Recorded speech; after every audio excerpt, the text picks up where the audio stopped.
Et l'un des constats que nous pouvons tirer de ces élections, c'est, Samuel Calvo, que les sondages peuvent se tromper.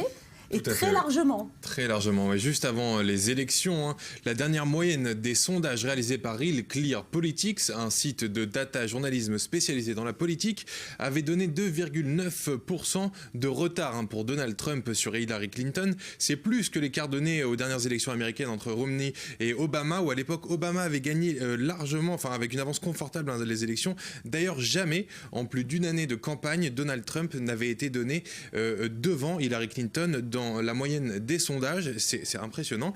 Après les sondages, c'est la presse qui plaçait Hillary Clinton comme une favorite évidente. La preuve, sur 200 titres américains, 194 ont choisi Clinton. C'est énorme, encore une fois. Donc l'erreur est encore plus énorme. D'ailleurs, regardez ces chiffres de la presse américaine. À la veille des élections, le Huffington Post estimait qu'Hillary Clinton avait 98,2% de chances de gagner. Ça monte même à 99% pour le Princeton Election Consortium. Et ça descend un peu avec d'autres organes de presse américains jusqu'à 68%, ce qui reste quand même un très bon chiffre, une avance très confortable. Mais finalement, et à la surprise générale, c'est donc Donald Trump qui gagne cette élection. Et ce qui nous intéresse, c'est plus l'effet et l'influence que peuvent avoir ces sondages finalement sur le vote des Américains. À force de dire que Clinton va gagner, est-ce que les Américains ne se sont pas dit bon bah c'est sûr elle va gagner, et on n'a pas forcément besoin d'aller voter, c'est fait. Et que finalement ça leur a donné l'impulso pour aller dans les bureaux de vote. Exactement, et ça rappelle aussi le Brexit qui s'est passé, la même chose s'est passée, on disait que l'Angleterre ne partirait jamais de l'Europe, et finalement le lendemain les Anglais se sont réveillés avec une belle gueule de bois, et Vous êtes d'accord, Maurice?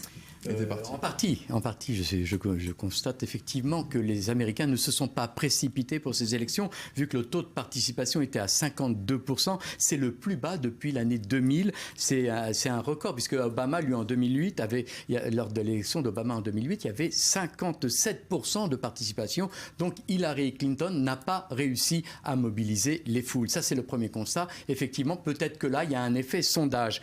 Mais là où je suis pas tout à fait d'accord avec Samuel, c'est que je ne suis pas sûr que ce soit les instituts de sondage qui se soient trompés. En l'occurrence, il y a dans les statistiques ce qu'on appelle une marge d'erreur à 3%. C'est les interprétations des journalistes? Je pense que oui. Je pense que les journalistes se sont jetés sur ces sondages qui donnaient finalement un ex-aequo entre les deux candidats, parce que si l'on tient compte de la marge d'erreur, on peut considérer qu'ils étaient ex-aequo et qu'il était impossible de déterminer qui serait le gagnant. L'utilisation de ces sondages montre finalement que la presse s'est un peu emballée sur celui qui arrivait à, disons, à 49,3%. Donc Donald Trump a bien fait de s'attaquer aux médias, Maurice Siffert-Gnan? Je ne sais pas s'il a bien fait de s'attaquer aux médias, mais je pense que certains instituts de sondage, et en tout cas ceux utilisés par Donald Trump, savaient qu'il se passait quelque chose dans l'Amérique profonde, puisque des études de groupes d'enquête avaient déjà montré qu'il y avait une volonté anti-establishment au sein de la population américaine, et Trump a joué sur cette volonté-là de changer les institutions américaines. Une nuit